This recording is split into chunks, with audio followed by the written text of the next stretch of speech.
Welcome once again to Inlandia Literary Journeys. I'm John Bender, Metro Editor of the Press Enterprise and PE.com, and I'm here with Orlando Ramirez, Editor of La Prensa. Orlando, I understand we have a special treat on our show today. Yes, John. Today we have 4 students from the Cal State San Bernardino MFA program in poetry. They will be sharing their poems with us and also telling us a little bit about themselves. Some of the finest young writers around, and I'm glad we have them today. I'm John Bender again, and I'm here talking with Larry Eby. Larry, from Orange Monkey Press and publisher of Tin Cannon, are you? Mm-hmm. And Larry, I know I've been seeing you everywhere. I've been seeing you at shopping malls and Corona reading, and I see notices. Is there a poetry explosion in the IE? Yes, simple answer. I think there's actually just a big art explosion. There's a lot of events like Art in the Alley, which is just a big artistic renaissance, and I think it's been really powerful lately. So, and where's it going to lead to? We'll see. That's a hard question to answer, really. I mean, there's a lot of movement, people doing things nationally, and I think this pocket will grow and hopefully encompass the whole Inland Empire, and you know. And you grew up in Yucaipa, now you live in Grand Terrace? Mm-hmm. Yeah. How does that inform your work? Well, a lot of the Yucaipa area before, a lot of the urbanization and things was this, they had these big pockets of kind of wilderness area that really influenced me a lot in my work. The move to Grand Terrace has kind of had me thinking a lot about, the concrete jungle idea, and so I'm kind of always looking at the memories of nature in my past and thinking about that and kind of that conflict between, the concrete jungle and natural land. Okay, well, let's hear your poems. Okay, this first one I'm going to read is called Masks. A telekinetic antelope raises a mountain above its head. I am between the horns and soil, slipping past its grip. My arms are stretched, my legs as well. There is no sound. The mountain is alive. It is a moth with glass wings. The antelope is an antelope. I am an elk gutted on an A-frame. I am a house collapsing into itself. I hold the sound of this in my palm. I am a palm. You are what I reach for. You as mango. You as sea with no creatures. You as a creature of the sea. Together we become a box-cluttered garage. I find you hidden in a snow globe. You, antelope, me as mountain. We are bound together with thread and left in a desert that orbits the moon. Our sounds, we must keep them and transform them to light. We must keep them safe. Nice imagery, thanks. In my next poem, just to go back to the elk imagery in that one, this is called Elk. My father tells me to be a man means you have to dress your own elk, the smell of it steaming around us. We keep with the guides. We listen to their gestures in the brush. Before the triggers are pulled, we wait on a hill underneath a pine tree, looking, breathing, quiet. Utah's Quakies bend and sway, the sun dropping lower and more afraid of what is to come. When the elk appear, they drink from a watering hole, the broad bodies in mixture with the grass, the 3 of them. I'll take the one in the water, you take the other, leave the small one. We slide rounds into our rifles, we take our aim. When the elk, broadside against our sights, step forward out of the water, we take their lives. This is the way the men hunt. Shoot it again, get it again. When they fall to the grass, they have ran, dying mid-flee. We hike to them. We drag them through the brush to the flat valley and begin to cut. Well, thank you, Larry. A little of the Larry Eby magic. Thank you. Next up will be Meghan McCarthy. I'm here with Meghan McCarthy. Meghan, you're a former water polo player. Yes. You write about being underwater. I actually write about water a lot. These 2 poems I'm going to read actually don't talk about water, but every other poem I've probably ever written talks a lot about water. And you're from Riverside? Did you grow up in Riverside? I grew up in Riverside since I was 6, so yes. What is the weirdest experience you've had in the IE that's led to a poem? Huh.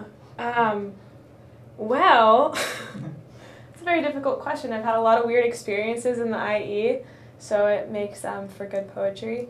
I think the weirdest experience that I've had here was getting punched in the face downtown one night.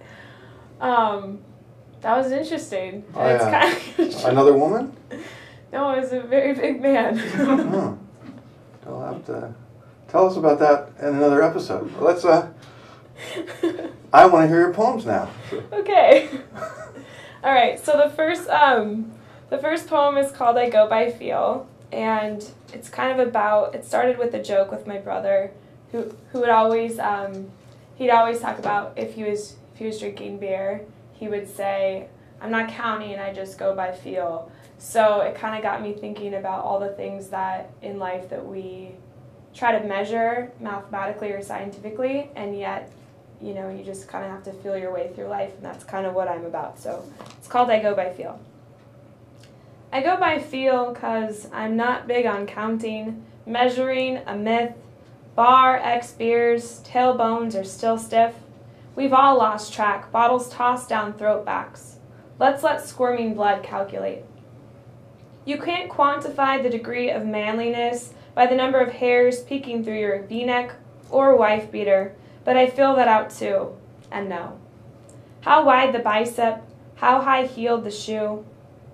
Speedometers lie sometimes, I think. I'm late, I was going awfully slow, officer.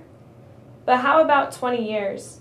Dad pours fresh-pressed coffee into Ma's mug, overfills steam. She folds the fronts of her robe, rubs temples. He sings several decibels too loud in the morning for migraines.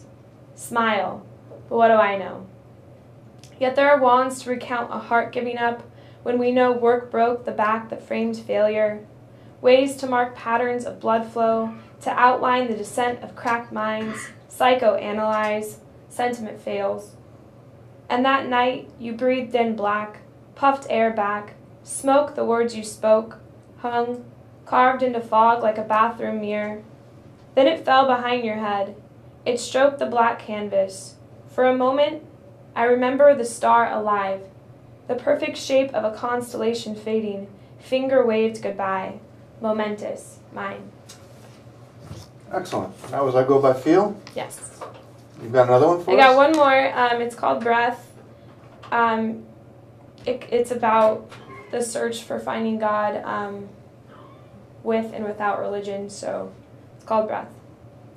But if from there you seek the Lord your God, you will find him if you look for him with all your heart and with all your soul. Deuteronomy 4:29. I leaned against the counter, texting beneath the lip. Rattled bell, a slacked and tied man came in carrying a Bible. Handed me a flyer the shape of a cross. The name of our pastor in thick block letters. You look like a vessel for the Lord, he said. Pastor Greg beamed chalk teeth from the body of the cross. I go to church sometimes, I said. I didn't tell him I was hungover, and he didn't come close enough to smell marijuana dangling from my ponytail. I looked for God everywhere then, staring at my morals swimming through blocks of ice, in the ash at the bottom of a bowl, in the equated eyes of boyfriends, strangers, the push to escape the bindings of skin, through skimmed readings of gold-trimmed pages. There are some things you learn in your second decade you wish you could know without having experienced them. My toes weren't carved as iron, or wooden stems able to sink into the core of a burning earth. My feet were dirty, fashioned from clouds. I grazed shoulders each night, incited a gaped hand to cup the curve of my bones and lift me to where I could see above the frame of the house where I learned how to sharpen nails to be heard.